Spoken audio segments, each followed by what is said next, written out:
Hey everybody, how's it going? I know it's been a long time since I've done a video of actual working on stuff. So I figured, why not? Let's go ahead.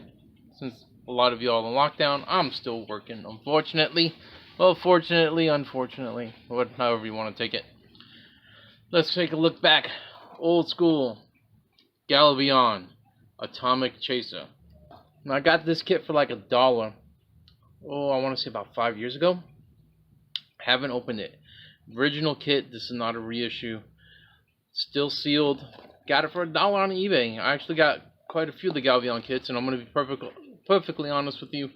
I've never watched the Galvion anime, so I don't know what this actually does. I haven't researched it. If I did, I did it a long time ago. But I'm going to open it up because I need to get some of these kits done. Didn't translate this yet. Have no idea what it means, what it's saying there. I'm assuming it reaches a speed of 240 kilometers. And then there's something here that is 15 millimeter. I don't know what it means, but we'll figure it out. Anyway, on the package, there's some colored in line art. There's no actual picture of the model itself. Typically, you know, if you're old enough to remember, 80's kits weren't exactly the best, but they were what we had. So let's go ahead and open this up. Let's see what we've got. I'm going to do the build log on this. Take off the cellophane.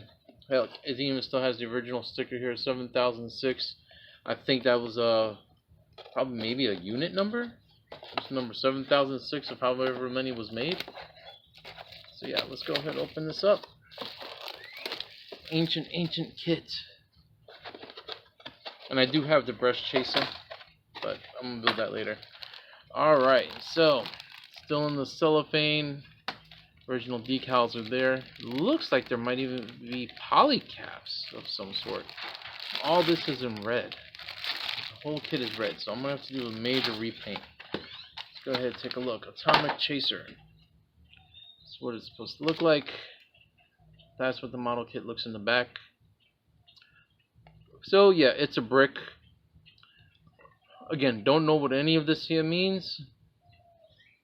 I'm assuming it's like colors and percentages. I don't know. Fairly simple kit to build. I guess these are where all the decals go. So we'll keep that in mind. Definitely going to have to paint this. Prime it in a nice white. Do a gloss coat. Paint it red. I'm going to have to dirty it up. I don't know if there's any details on here. Unlike on this image. Simple kit to build though. Let's open this up. Wow, this has never been opened up because this is... There you go. So if you need the instructions, here you go. Take a screenshot. If you ever get one, don't have the instructions, here you are. It looks like the weapon goes into the hand, like permanently attached. So that'll probably be the last thing I build on it, so that way I can paint that handgun. And yeah, alright, so I'm gonna get to building. If I have any issues, I will start filming again. Otherwise, I'm gonna pick this up once it's built, or the frames and subframes built, sub-assemblies. So let me see, let me check this hand out, because this hand looks like it pops into a poly cap right here with the weapon. So we'll hold that for last. Internal assemblies here, main body, head. Yeah, that should be pretty easy to take care of. So hopefully this will be a real quick kit to do. I'm gonna set a timer, and I will get to it. Well, let's go ahead and open up the poly bag.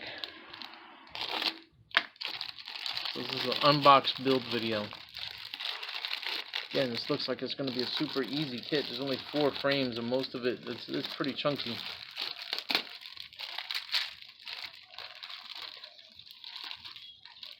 Put that over there. Let's look at these decals. They are decals. These are supposed to be white. I guess age hasn't done well for it. The CP, I'm not sure where the CP goes. Let's see, that is, those are, well, there are no corresponding numbers to that. Well, number 9. So where does number 9 go? Number 9 is not listed. Nope, that's number 9. CP. I don't know what CP means, but I'm going to throw it on there wherever I think it looks cool. So yeah, we'll throw that over there. So this looks like it's the head unit and the hands. I think that's the head. I'm not sure. Pretty decent. The plastic is pretty decent plastic. I'm assuming these are the shoulder parts. Probably could have been molded in one piece, but it was the 80's. That's these shoulder pieces right here.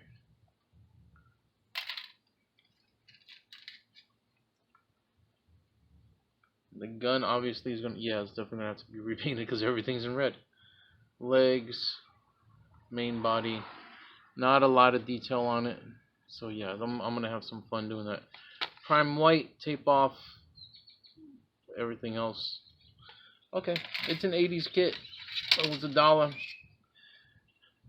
Can't really complain too much. Alright, so yeah, that's about it. Let's go ahead and build this sucker. I'll be right back. Alright, it's all built up. It's ready to go. Didn't have too many problems. You see there's a lot more stuff over there. So let me show you on the instructions what we did have an issue with. Mostly it was this part right here. This is where your arms are going to go in, the arm pegs. And this little piece right here, that's where the head goes on. I didn't realize that this was actually backwards on the illustration. Not backwards as in it's printed wrong, but it's showing the rear instead of the front. So I did put this in wrong, which resulted in me having to glue the head in like so, as you can see. So the head is glued in. Not a lot of detail on the head. You can see there's a whole bunch of glue and seam lines. The glue I'm using is the Tamiya Extra Thin. I really like this stuff. It sets really quick. So yeah, I tried to weld it all. It just, you know, it's an 80's kit, so it's not gonna line up perfectly. You could do a lot of gap filling if you wanted to. So as I was building it, you know, seeing all these seam lines and whatnot, and I'm gonna sand this over the next week to get it nice and smooth. And try to hopefully hide these seam lines. But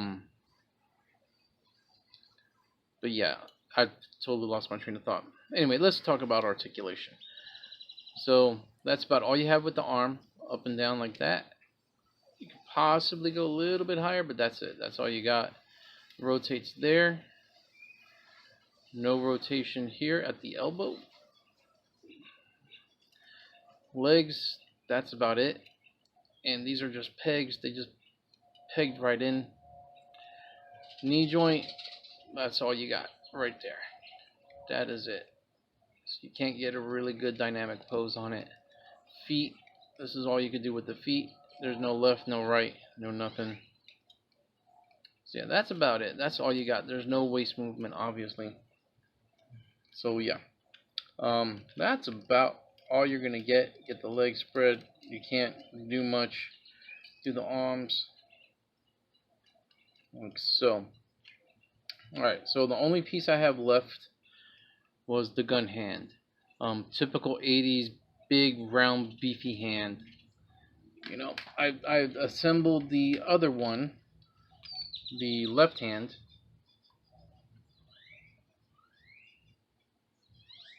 You know, nothing surprising there.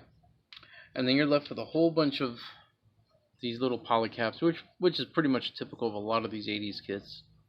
So you're using the small ones, and that's another thing on the instructions. It doesn't exactly tell you which one it is, or it may, but it's in Japanese, so I didn't understand it. But anyway, for you just had to test fit them. Like for the hands, you're gonna use the smaller ones, and then you only used a few, if I remember correctly, just a few of these larger ones for some of the internal parts. And that was it. His weapon, it's pretty decent looking actually. I like it. It has this hole here, which I thought would be for a sling. I'm not sure. Maybe there was a weapon attachment in the anime. Um, yeah, it's not bad. Again, you just got to do a little bit of sanding down to make it nice and smooth. So yeah, that's about it. So I didn't like the hands. I did find I had some of these Kotobukiya extra hands. I can't remember which one these are called. You may know what they are. So I've got this one and I've got this one. They're not glued together. They snapped in pretty nicely. To be honest, I may not even paint them. But they do fit in very nicely. Right there. So I'm going to replace the hands. Like, oh, he is the metal god. There's an arm, just pops in like that. Into that little polycap type thing. Kind of a pain in the butt to put in, but not really. So yeah, so I can have them like that. Like, you dare defy me, blah blah blah, blah blah blah. So I'm going to use this other hand. And I figured, you know what, screw it. I have this set. Can't remember what it's called. Also from Kotobukiya. This is number 10 in their MSG line. But I'm going to go with this hammer. Come make it into the hammer. It'll look pretty cool. I think it will anyway. Violence ram. That's what it is. The violence ram. Obviously, if I would have looked on the back. So yeah, and it's got some type of sliding gimmick on there. So yeah, I think it'll work. I think it'll look really good on this. But I wanted some more detail, so I'm going to use the Wave Option System J-Sensor Set 1. And by the way, these I got off of Hobby Link Japan. Usually I wait for the sales, because I remember I got this for like $2, pretty cheap, and I got that Violence Ram for like $5, I believe. I don't know how much it is now, regular price. So yeah, I'm probably going to put some of these on here as just some type of relief. So yeah, a lot of sanding to be done. Decided, you know, as I was building it, that's where my train of thought left earlier. With all these gaps, this was the worst one. This right here. Even though that cement welded together, it didn't quite get it all the way. And let's go ahead and take off the arms. The legs also just peg right in. This side is actually holds a lot better than the other side. I don't know if you can see, but yeah, that's where they peg in at. Not a lot of detail on it, but yeah, as I was putting it together and I see all these seam lines, I was like, you know what, I'm gonna paint it. I'm gonna custom paint it. I'm probably gonna do a black and white, since this is supposed to be a police chaser. I know it says it somewhere on here. Chaser police, atomic chaser, chaser police. So I'm gonna go a little bit over custom with it. I'm going to do a black and white, like an old New York City, not New York City necessarily, but a black and white police cruiser. So yeah, it's going to be totally painted white, primed white, over spray with some black. You'll see when I get it done. I'm going to be adding all this option stuff on here. I may add some more. But yeah, that's it. And I remember somebody on one of, I think it was on 80's anime kits on Facebook, said they've never seen a Galvion model kit fully built. Well, here you go. Like I said, I got it for $1 on eBay. I got like a couple of them. I got, let's see, Atomic Chaser, Breast Chaser, a yellow one, and a white one. I can't remember what it was called. I can't remember what they're called. Let me see if it's on here. This one. Yeah, I got this one. I can't remember what it is. Number 11. Number 11. And it's a horrible kit. It's like really bad. I started putting it together a couple years ago, and I just put it aside because it is just bad. Really, really bad. This one's far better. Breast Chaser will be made after this is done. So yeah, hopefully in about a week I should start the painting, and I will start a log on that one too. Anyway, thanks for sticking around. Hope you enjoyed it. Hope this gives you some insights on these kits. If you have any questions, feel free to ask. Oh yeah, that's another thing. These parts right here, they slide in. They don't line up quite well. You're gonna have to do a lot of sanding on this right here. Let me show you over here on the instruction manual. So this is your main body. Again, that's from the rear. Those are the two parts I'm talking about. Looks like some jet exhaust or just jets. They're not really smooth at all. You're gonna have to do quite a bit of sanding to get them to fit in there correctly. And I did notice over time the plastic in some spots was really soft. So probably due to age. Like this, if they reissued it, I would love to have more articulation to get it to look like this, to do more dynamic posing. Otherwise, yeah, this is pretty accurate as to how it's going to look. See how that gun is? Just kind of to the side. As far as the decals, I might be using the original decals. I'm not really sure right now at this point. But it is going to get heavy weathering, because it's going to be a post-apocalyptic atomic chaser. Anyway, again, thanks for watching. Thanks for sticking around with me for all these years. By the way, YouTube has started unsubscribing people, like big time, a lot as of late, and I'm not sure why. I think it's because of the whole pandemic issue. And another thing, if you're wondering, why don't any YouTubers say the word COVID-19 or coronavirus? Reason being is, you can get demonetized for saying that on your video. This channel is not monetized in any way, shape, or form. I have no sponsors other than my own wallet and the kindness of those who send me stuff on occasion. So yeah, I'm not monetized, so I don't worry about that stuff. Anyway, but yeah, that's why they don't say COVID-19 or coronavirus. They're gonna lose their money. If I was making money on this, I might worry a little bit, but I don't make money on YouTube. Never have, probably never will. Thanks again, guys. Take it easy. Be safe. Would love to see your stuff. Let's make it happen. Alright, later, guys.